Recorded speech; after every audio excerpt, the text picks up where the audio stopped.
Fascinating new information on Easter Island. You're going to be hearing Dr. Barry Fell, a man that can speak the language, understands the Polynesians.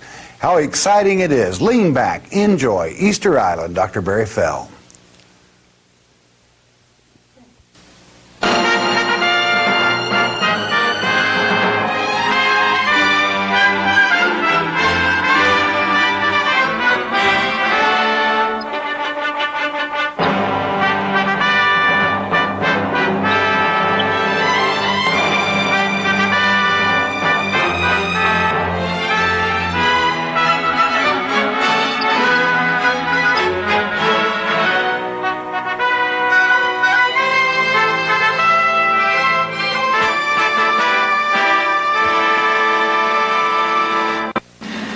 Easter Island is one of the most remote places in the globe.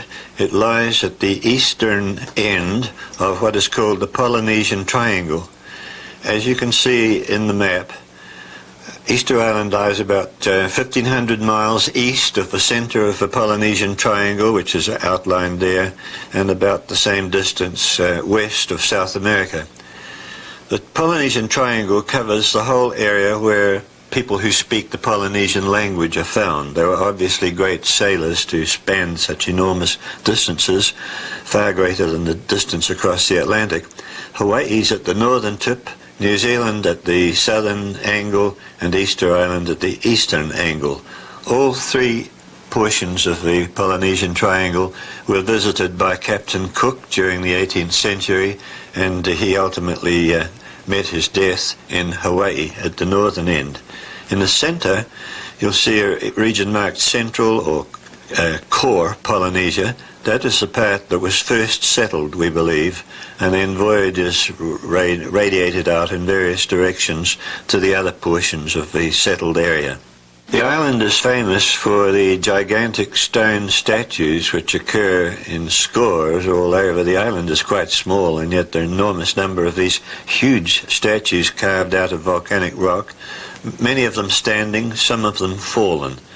The island is volcanic, and it's possible that some of the fallen ones may have been overthrown by earthquake, but Father Sebastian, who was living in Easter Island during the 60s, reported that there was a hurricane at that time which overthrew one of the statues standing near the coast, so it's possible that hurricanes may partly be responsible for the destruction of statues. Apart from the gigantic statues, the island is also famous for the existence of about a score of mysterious wooden tablets with writing on them like you see in the slide that's showing now, writing which has not been interpreted, although it seems to represent pictures of people and objects. As you can see, there are horizontal rows of hieroglyphs, many of them representing human beings or animals, and at one row will show them the right way up, and then the succeeding row will show them upside down, and then the next row after that will show them the right way up again. This kind of writing is called inverse boustrophodon, and it is characteristic of the Easter Island tablets, though not restricted to them. You read a tablet like this. They're wooden tablets, as you can see from these various modern examples. These are not ancient tablets. These are modern copies made by Easter Island artists today, who, however, cannot read the original tablets, and they're just imitating the hieroglyphs seen on the old ones, but they don't spell out actual words. Here is a photographic replica of one of the original old ones, which presumably does contain real writing. This one is known as, each tablet has a name, and this particular one, the replica that I'm holding, is known as Aruku Kurenga. The Easter Islanders say that it was named after the scribe who engraved it. But if you look carefully at the two sides, here are the two sides shown simultaneously, you see that there must have been at least two scribes. There couldn't have been only one. The writing styles are quite different on the two sides. So it would appear that Aruku Kurenga probably has a different meaning. It is not really the name of the scribe who wrote it. To read one of these tablets, we start at the lower left-hand side, this is line 1, and we read along that way to the end, and then the next line you'll see is upside down. So we turn it over, and we come back along in that direction. Now the writing is now the right way up, and then turn it over again and go along the next line after that. Many ancient peoples wrote that way, first one way, then back the other way, left to right, then right to left. It's called boustrophodon because that means the track of a ploughman. A ploughman goes across the field, turns around and comes back again.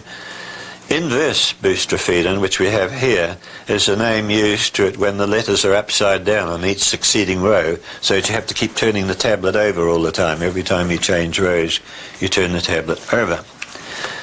Some people have argued that this cannot really be writing because no matter what tablet you take, it always is totally covered with writing from one end to the other. There's never a vacant space.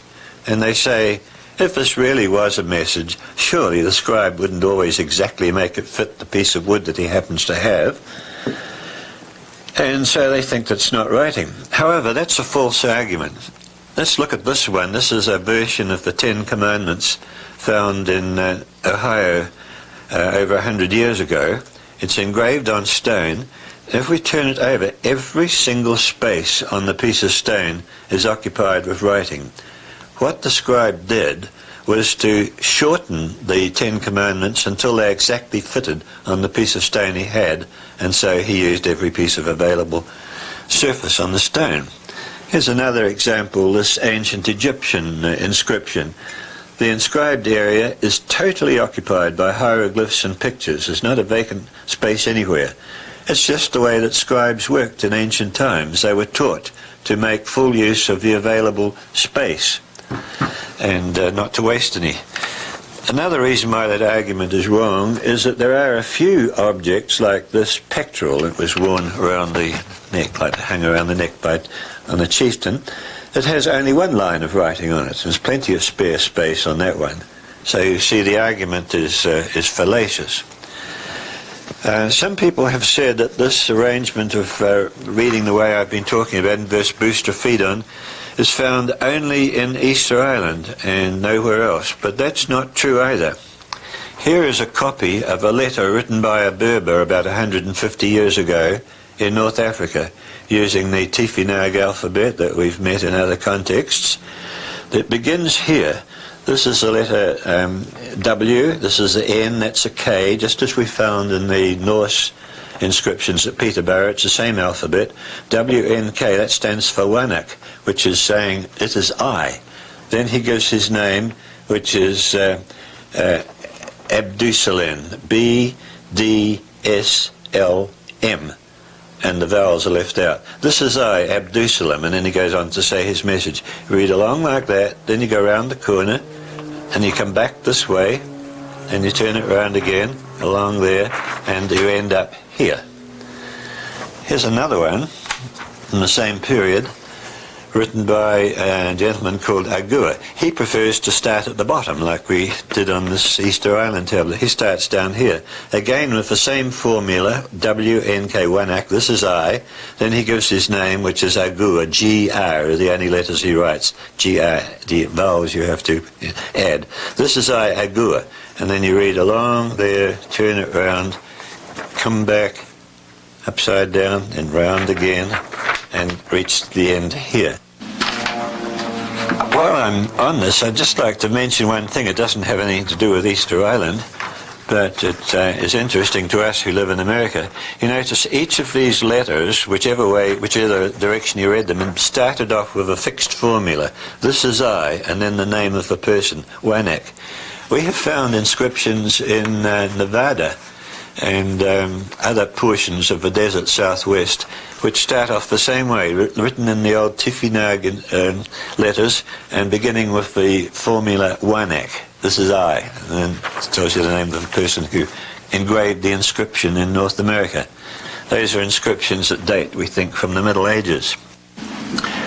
We see here in the slide now a photograph of the original of the tablet that I held up to you, Aruka Kurenga, to show you how to read it.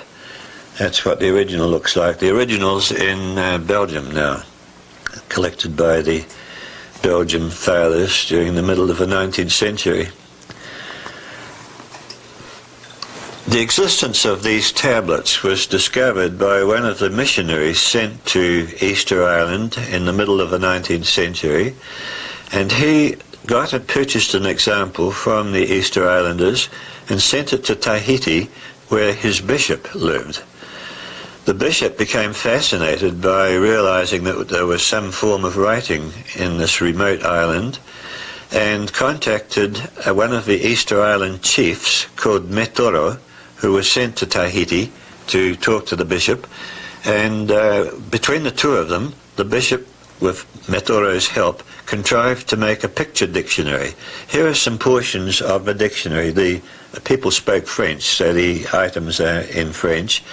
Here we have some verb, action, and you can see the various meanings: to see and to be seen, the light of the sun, to polish a hatchet, and so forth. Let's see some of the other examples from his picture dictionary. Symbolic characters, that which is good, as you see on the top left-hand side, that sign is said to represent that. Another sign represents one of the constellations. Converse, you see on the right-hand side, to hold conversation. Se proste, and so forth. Let's see some more. There are 4 pages of these explained hieroglyphs in the work that the bishop left behind. Composite symbols we have here, where there's 2 symbols combined to make something. The curious one at the bottom left says noho kitaragi, to dwell in the sky, that means, or he dwells in the sky. Very strange meaning. Here are some, on the right hand side, terrestrial animals of various kinds. There's a rat at the beginning, moko, a lizard, a dead lizard, moko mater, which is a strange thing. Why would you want to talk about a dead lizard? And a sign that's said to represent a millipede. Here are some examples of fish, poisson. Ika is the general word for fish, and a whole series of fishes are shown to begin with. Then we have baleine, which is a whale, and other fishes, including sea urchins and things like that. We ask, if the scribes are writing something, why would they want to say so much about bits of coral and sea worms and things like that?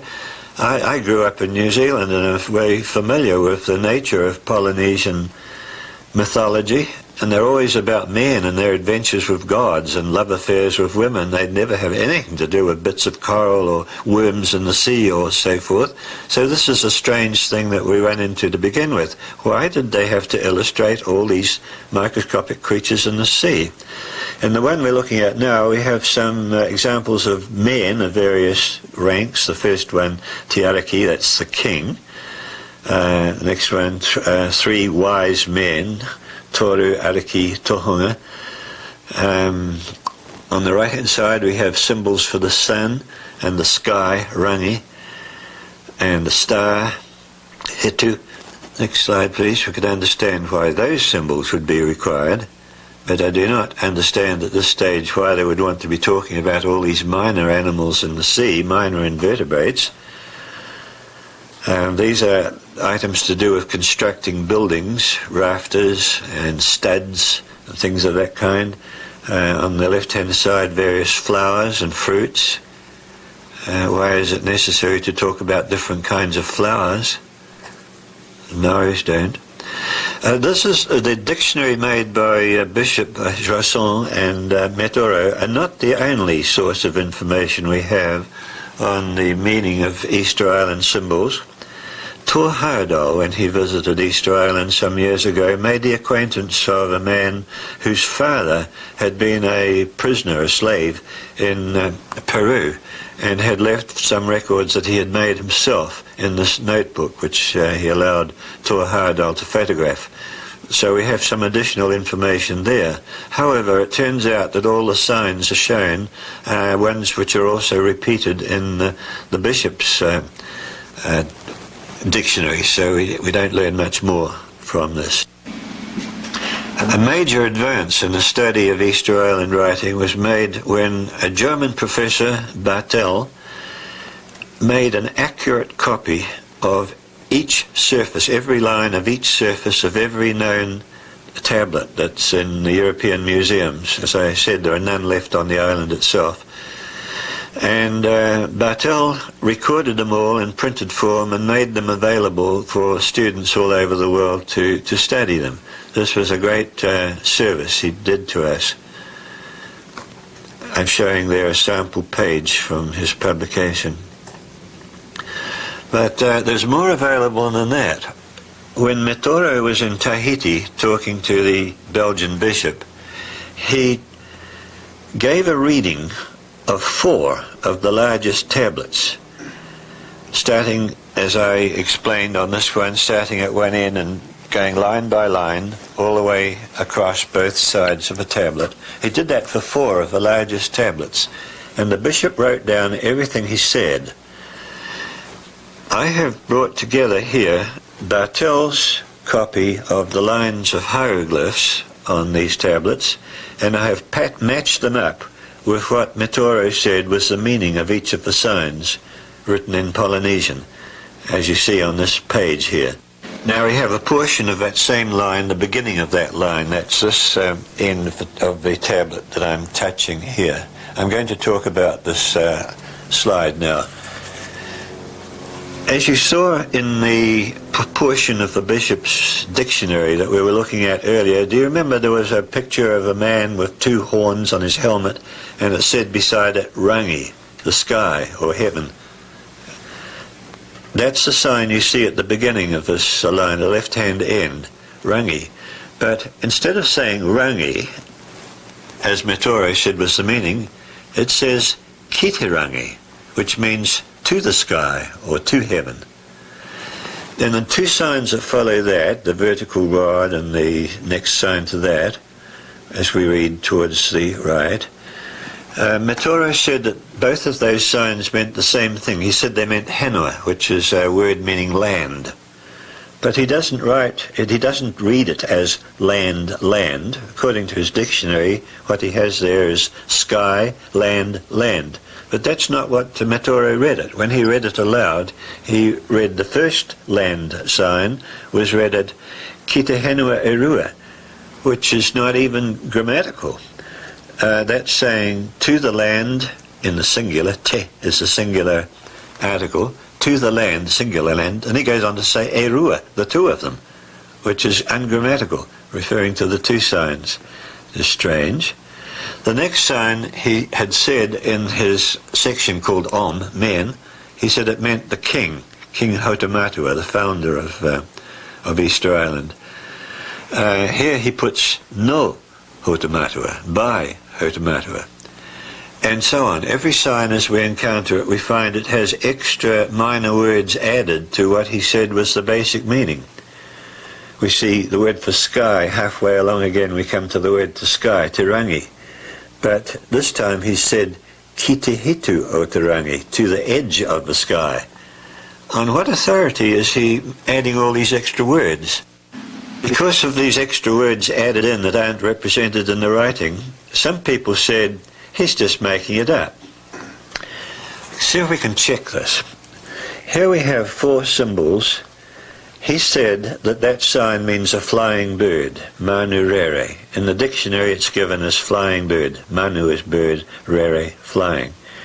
But in these 4 examples where it occurs in the text of the tablets, he gives different extra words with it. To the red, the red bird is flying, for example, and things like that. So he's adding meanings that aren't written in the tablet.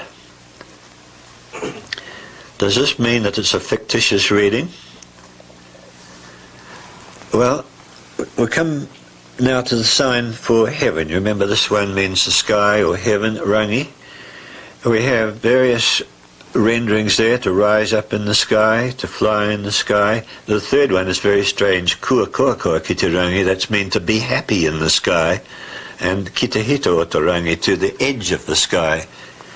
And yet it's just the same symbol all the time. How does he know to put these different meanings to it? This we must find out before we're going to make any progress in understanding this writing system. Now we have an interesting example which we can begin to compare with Egyptian writing. Here we have two signs which are exactly the same. Things which are the same shape we call isomorphs. Morph, shape, iso, the same. Two things of the same shape, we call them isomorphs. So those two hieroglyphs are isomorphs. But Metoro tells us that they're also pronounced the same. Tonga, T-O-G-A. G stands for N-G in Easter Island writing. Tonga, he says, is the basic sound of that sign. So they also sound the same. So we call them isophones. Things that sound the same, we call them isophones. These are both isomorphs and isophones. Now let's look at the details of the reading. The first one, he says, is tongatu. He read that as meaning erected house studs. The second one, kitatonga, that has the meaning to the south, or to the south wind. Tonga also means the south, as well as meaning a house stud. So once again, we have this interesting situation that different meanings are given to the sounds which, to the signs which sound the same and which look the same. Depends where they occur in the text, what meaning exactly he gives to them. Now we have here a pair of signs on the left and a pair on the right, which are obviously isomorphs, and then they're giving the meaning to dwell. The one on the left is a picture which means to dwell. It doesn't seem to have anything to do with what the picture shows, but he said it meant to dwell or to be established. And the one on the right, he says, means reign. We have here two complex signs which are same sound and the same form. They're homophones and also isomorphs. He's not giving quite the same meaning to the two of them though. To the land of Hotomato on the left, to the land he came hither. When Captain Cook visited the Easter Island in the 1700s, he reported that several of the leading chieftains wore a headdress made up of feathers arranged in a circle. And it's illustrated in this old diagram. Next slide, please. The name of the headdress was Hau, or Hanu. When we come to look at Metoro's reading of this particular symbol in the Easter Island tablets, we find that he calls it by the name that they used for that feathered crown they were wearing. Evidently this is a sign representing the crown. But he gives again different varieties of meanings for it, always using the word hau. Well, hau is a complicated word in Polynesian. It can mean the wind, it can mean a perfume, and it can mean the crown, as in the case of his headdress. How does Metoro know which of these various meanings to use? Here we have two sets of signs, the three on the left-hand side, the six-rayed figures, and the two on the right. Looking at the meaning that Metoro gave to the six-rayed sign on the left, we find that sometimes he calls it Hetu, meaning star. Sometimes he says it's Ra, which means the sun. And sometimes he calls it Ahi, which means fire. As for the two signs on the right, one he says is Niho, which is a word meaning a tusk or a tooth. And the next one beside it to the right, he calls Noho. It's the same sign, but he reads it as Noho. So we have on the left-hand side isomorphs, but they're different sounds. Heterophones, not isophones, but heterophones, different sounds for the same sign, isomorphs. Ones on the right are isomorphs, the same shape, but these are the same or similar sounds. Niho and Noho, they're rather similar sounds. They're not identical, but they're similar. So instead of calling them isophones, Egyptologists would call them homophones. Now, these are things that we find in Egyptian writing, signs that have these different properties. Not the same signs that we see here, but signs that can be arranged in that way. It begins to make me suspect that we have some form of writing similar to that used by the ancient Egyptian. As you know, people have tended to say this can't be writing because Metoro kept giving different meanings to the same sign as he went along.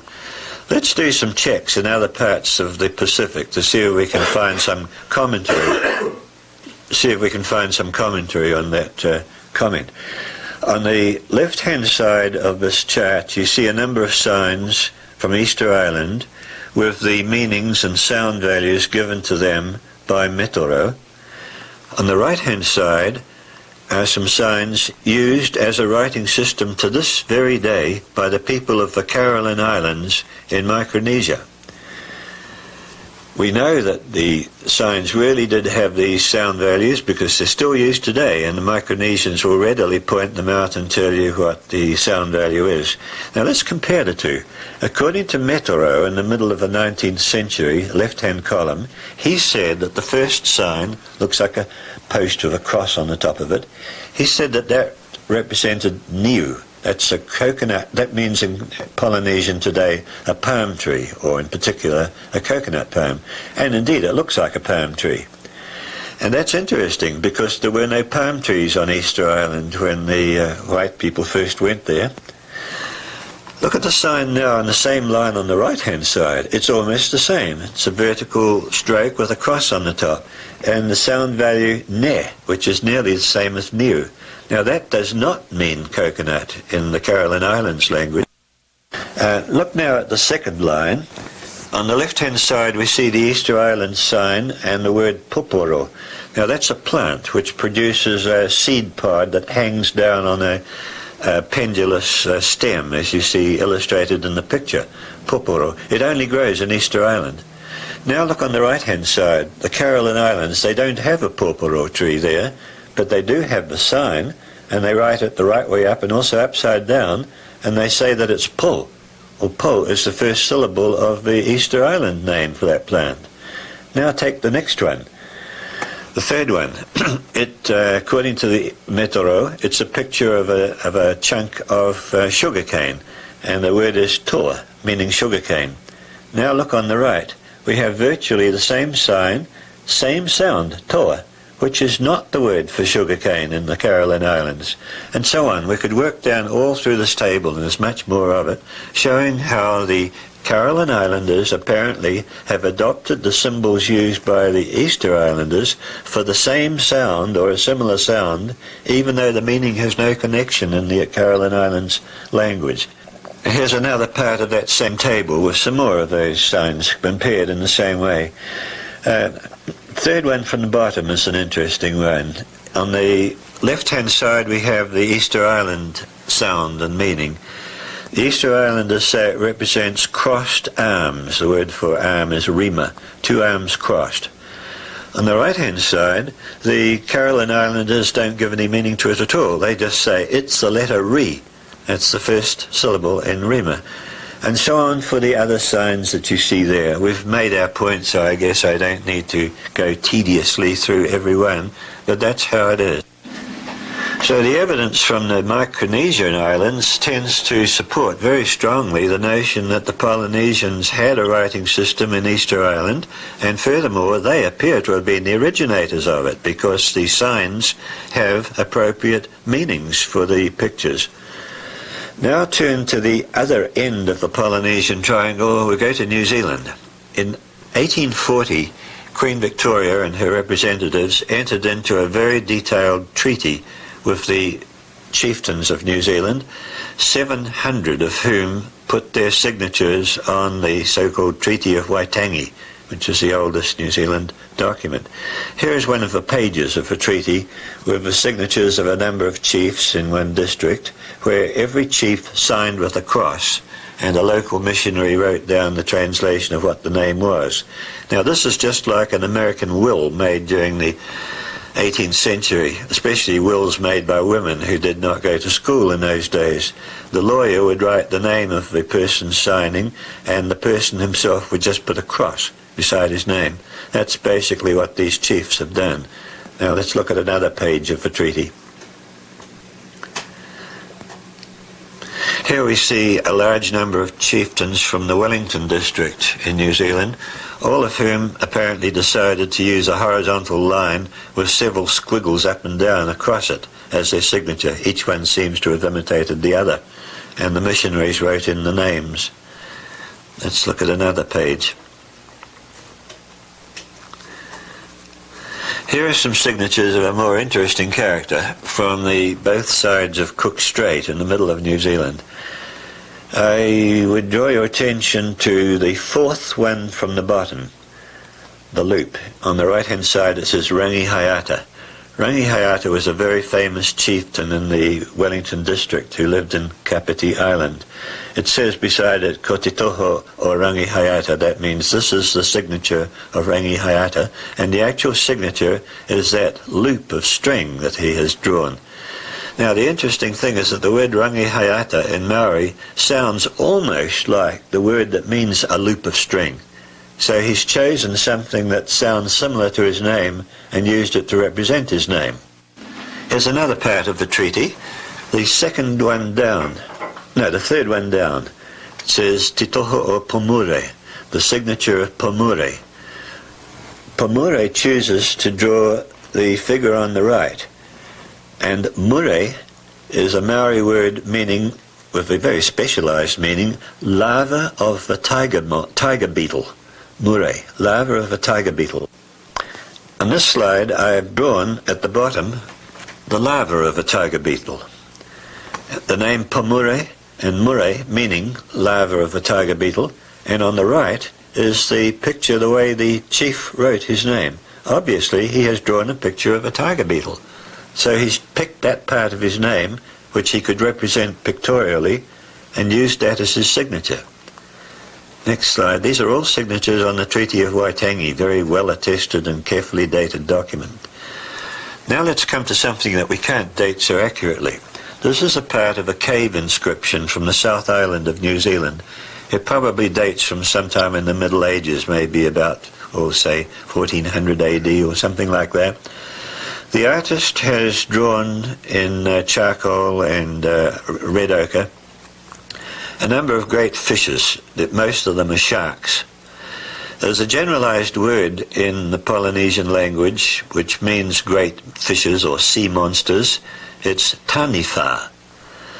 Now in the middle of a group of taniwha we see four people standing, four men.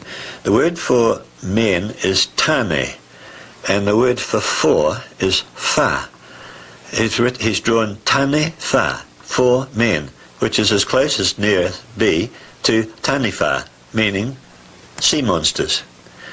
Now, I think this is clear evidence that the ancient Maori, long before the white people went to New Zealand, had this form of writing, using rebus, or pictures of things that sound like what they want to say. Some years ago, not many years ago, a very fine program was sent to New Zealand television from New Zealand called Te Maori, about Maori art and history and whatnot. And to my great disgust, the very first statement made on the program was made by a Maori saying the Maoris had no writing system. That's nonsense. I'm sorry he said that. They did have a writing system, and that's what one of his own ancestors must have written. Now we'll go back to the Easter Island tablets again. After this excursion into two other parts of Polynesia and Micronesia, we've seen evidence to indicate that writing did exist, and evidence which suggests that Easter Island is as close as anything to the original form of this writing. Let's now look at the translation or reading that Metoro gave for this line 1 of the tablet that I've been talking about up till now. That's how it looks when I put beside each sign the reading that Metoro gave for it. Now this is the kind of translation that Bishop Josson gave for that. May heaven reign upon the two lands of Hotumatua, so that the king may be seated at the base of heaven. It is the land, and his eldest son comes to the land, that the canoe may sail towards his younger brother, and that he may reach the child who rises up to him in the sky, etc. Utter nonsense. Furthermore, it was ungrammatical. Another translator, Dr. Anna, thought the bishop perhaps had not got it quite right, and he gave this rendering of the same passage. He thought it was talking about somebody called Itarangi. Itarangi gave lands to the number of 2 to Hotumatua. Hotumatua was the king. He was installed at the side of Tirangi on the lands, the 2 of them, as king of the country. From his country the canoe continues towards his native land in order to reach his son. What nonsensical writing. Why would scribes with such obvious artistic ability write such silly rubbish? It would take a lot of effort to engrave these tablets, and they're saying nothing that really is meaningful. My wife and I both have a similar life history with respect to our relationship to Polynesians and Maoris in particular. We both grew up in New Zealand. My wife and her brother lived in a remote part of the country where they attended a school in which every child was a Maori except her and her brother. So she had good intimate relationships with Maori children as she grew up. I, as a boy in Wellington, had the good fortune to belong to a family that was very close and intimate friends of a Maori family, whose members taught me many things about their mythology, and one of them was afterwards my schoolmaster and still later battalion commander in World War II, which is a very strange sequence. Now that family, their European name is Hislop, that family was ruling as chieftains in the southern part of New Zealand in the 1840s. The lower part of that family tree shows the people who were living that I knew. The 2 upper branches are their ancestors, going right back to where you see the 2 sides level off. That's the period when the Maoris came to New Zealand, about 1350. And then the single column of ancestors above that are their ancestors back in the ancient homeland of the Maoris. I show that to show the extraordinary memory that Maoris have for details of their past. It's not likely that they would be making up nonsense. People so intellectual as that would not be likely to be writing such nonsensical stuff as it would appear from Metoro's reading, and the bishop's translation is on the tablets.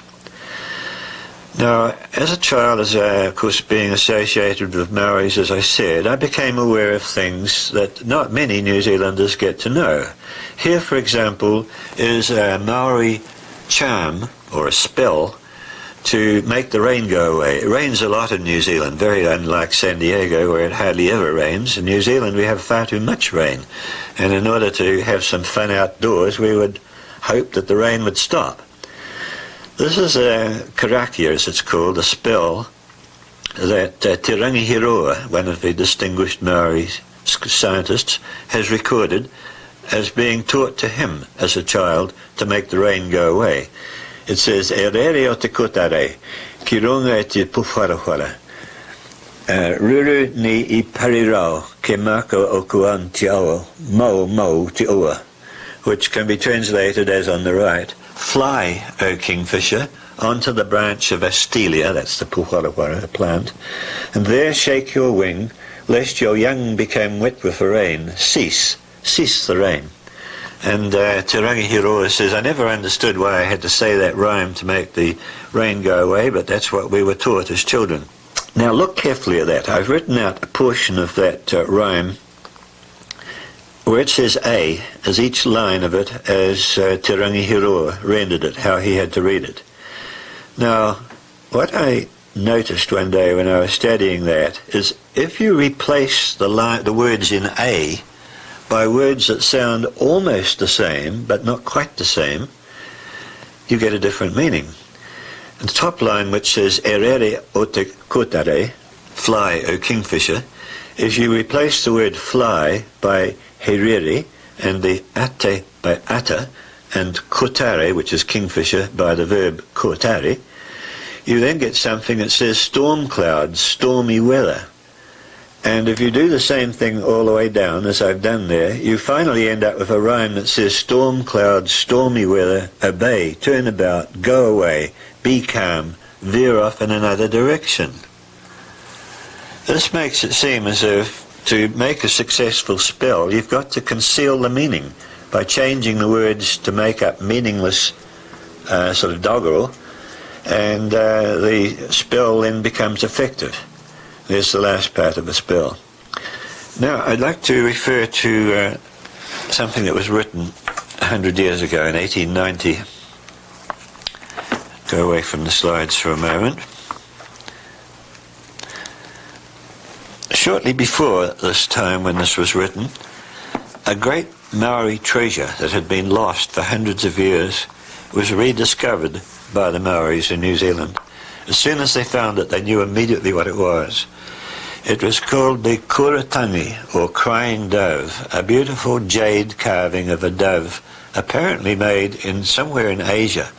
And the Maoris said that their traditions told them that this crying dove had been brought to New Zealand when their original canoes came there during the 14th century. And when the dove was found, various traditional poems about it were immediately brought into publicity, and here are some passages that appeared in the transactions of what is now known as the Royal Society of New Zealand for the year 1890. These are written by some of the leading Maori scholars of the day and translated into English. Here is a translation of a portion of one of them. Great is the love to my bird. It moves in me in the evening. Into the house enters my liver heedlessly. A day I wait, tomorrow this day. When will it lift its foot? And so on. There's a lot more. So ridiculous. Here's another version of a related poem recorded from Sir George Grey's collection. He's one of the greatest Maori scholars. Great is my love to the babe that glows within in the evening. I enter the house myself alone. Look, girl, at the duck that swims there. It is naught. It's a Maori duck. We must take a look at the feathers. And so on. Now, as I told you, I was brought up and taught by very intelligent Maoris whom I always grew up to respect. In fact, when I was a little boy, I thought it was the brown people who knew everything and the white people had to learn from them. How, I said to myself, how could people like that not only write such stuff, but how could they even tolerate it and repeat it? There must be more to this than we see on the surface. Now, years later, I became aware of a very rare dictionary by Stimson, Dictionary of Polynesian Spoken in, you're seeing the title page on the slide, here is the actual dictionary. Written by Stimson, who went to the Tuamotu archipelago, which comprises about 30 islands, and wrote down all the language of those islands. Stimson was familiar with New Zealand Maori, which is a dialect of Polynesian.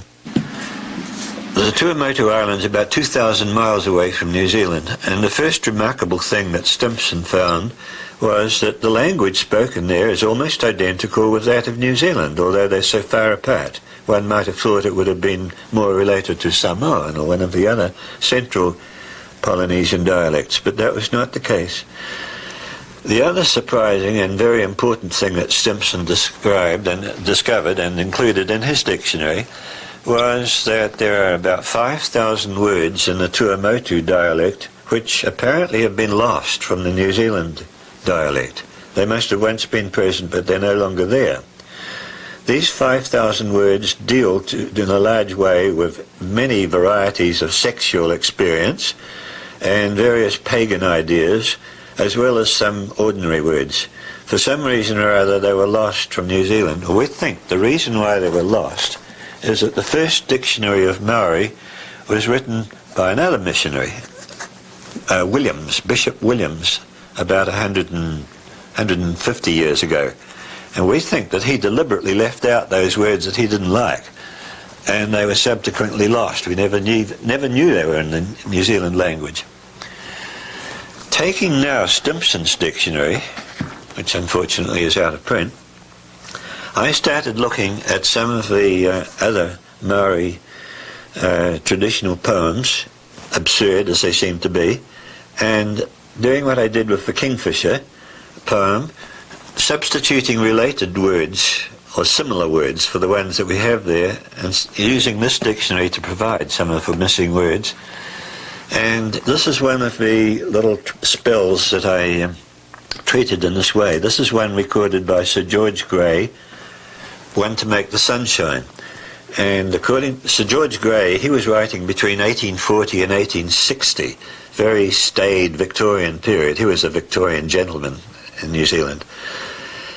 And he must have found it very unpleasant to have to write down this one, but he had a very strong sense of responsibility for rendering the Maori language correctly, so he wrote exactly what the Maoris dictated to him. Upoko, upoko, fiti te rā, that means head, head, the sun shines. Hei kaimotu, ke kutu o taku upoko, upoko, upoko, fiti te rā. And it makes the ridiculous statement, disgusting statement, you may eat the lice of my head. Head, head, the sun shines. Now that was recorded as a spell to make the sun shine, but why such absurd content? Let's now treat that poem with what I call a kingfisher transform, see what happens. Now we write out each line just as Sir George Grey recorded it. That's the lines labelled A. So you have the first line, upoko, upoko, hiti te rā, head, head, the sun shines, and change upoko to epoko each time, and hiti te rā can remain the same.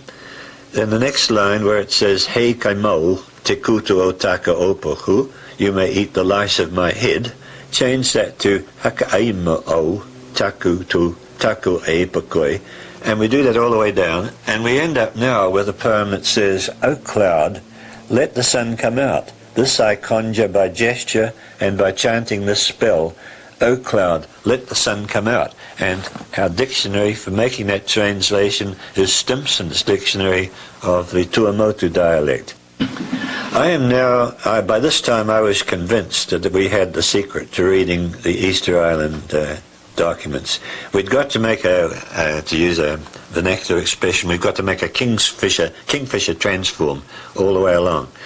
Now let's take the very first words in line 1 of this Aruku Kurenga tablet. The rendering given by Metoro is e toe te rangi ki te henua e rua no hotomatua. Remember, the ki te henua e rua, to the land, the two, was a strange ungrammatical expression. If we make a kingfisher transform, as you can call it, instead of getting the absurd rendering that the poor bishop got and his friends, we get now this one that I've rendered on the right. Ke tu hiti airangi. Instead of reading ke tu itirangi, let's read it as ka tu hiti airangi. And instead of reading ki te henua e rua, line 2 on the right, we make it ki te honua e rua. Instead of henua, make it honua. That's the only change we make. The next line, we don't have to change that at all. We just leave that no hotomatua. When we do that, we get a translation which reads quite sensibly. It says, Hiti Erangi, by the way, is an old name of Easter Island. And it now says that King Hotomatua discovered Easter Island in his double canoe, or catamaran. Now this is striking. When I read that, when I found that was the reading you could get from it, I knew that we had the solution.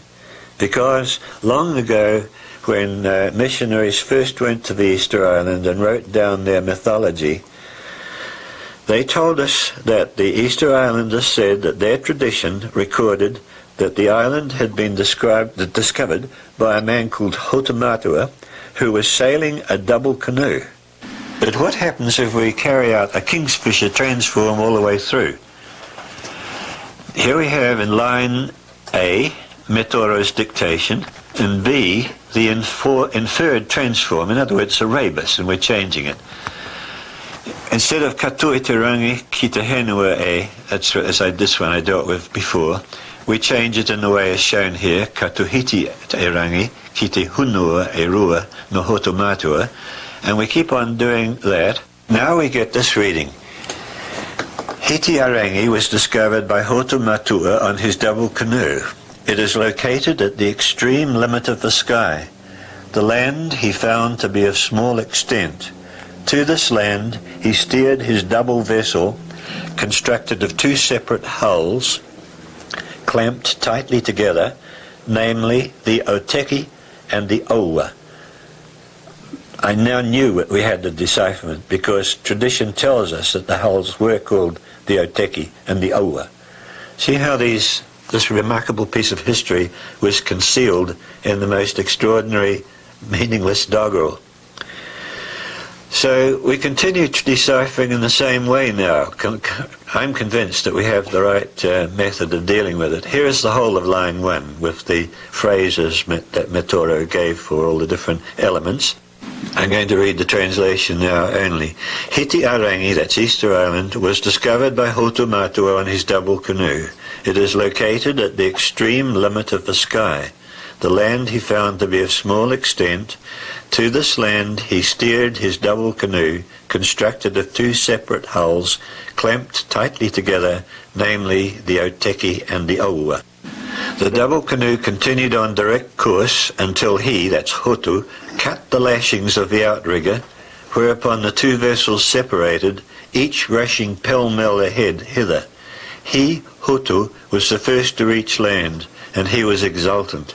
As for the other vessel, it made a loop around the island, after which those people were on board to her came back into view and returned here to settle down in peace.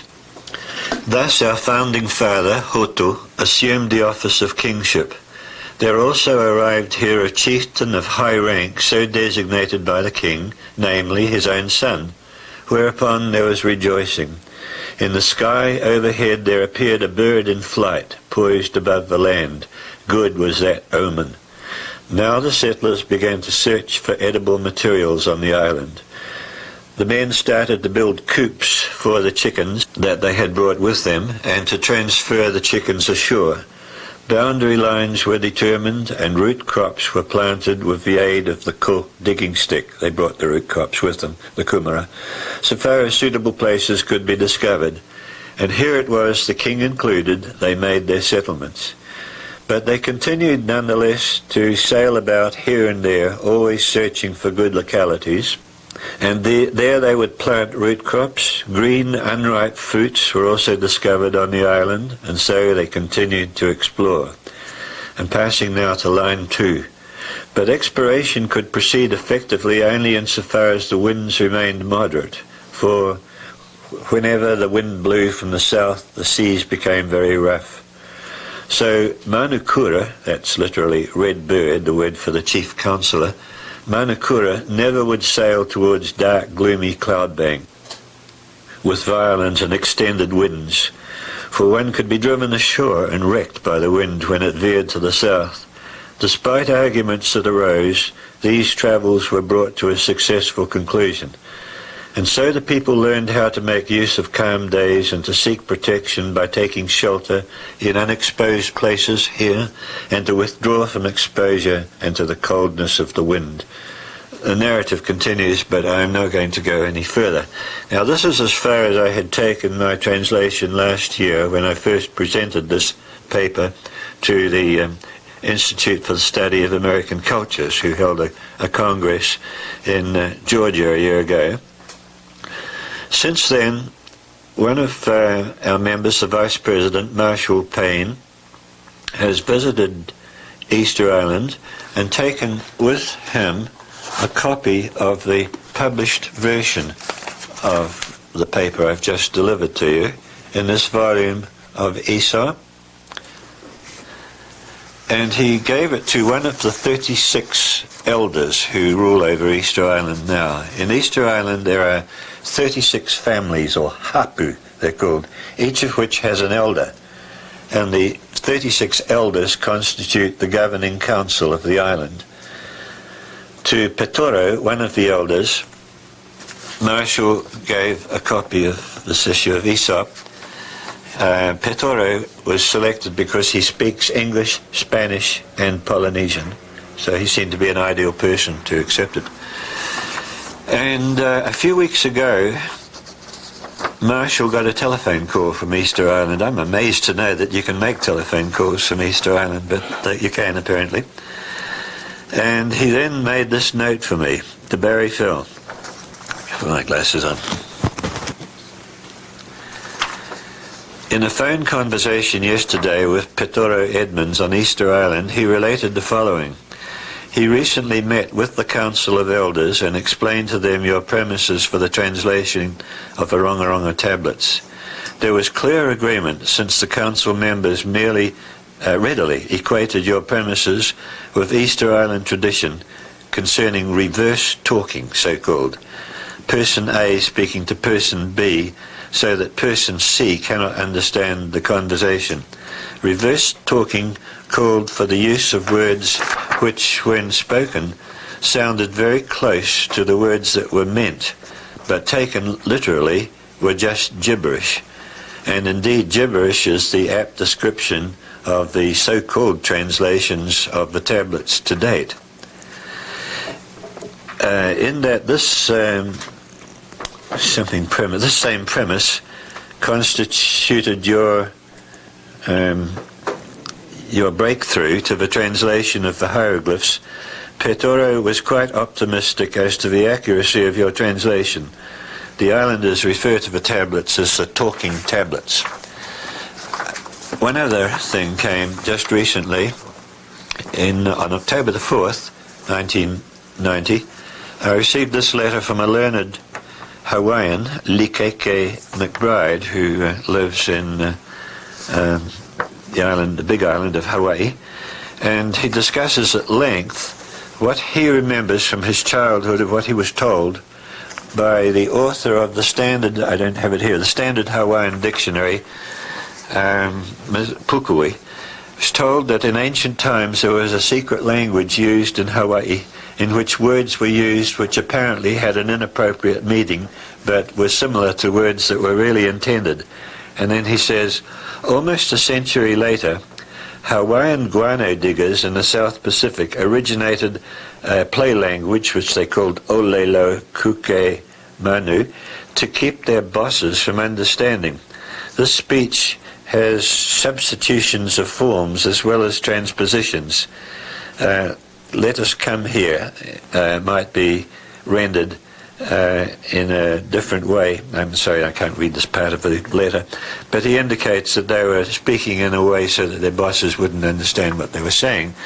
And he says, your hypothesis is upheld by none other than the late Mary Kawena Pukui, who co-authored the Hawaiian Dictionary, and so on. So we feel that the signs are very propitious for a successful decipherment of the rest of the tablets, and I do plan to give another installment in this year's volume of Aesop when it appears. Thank you.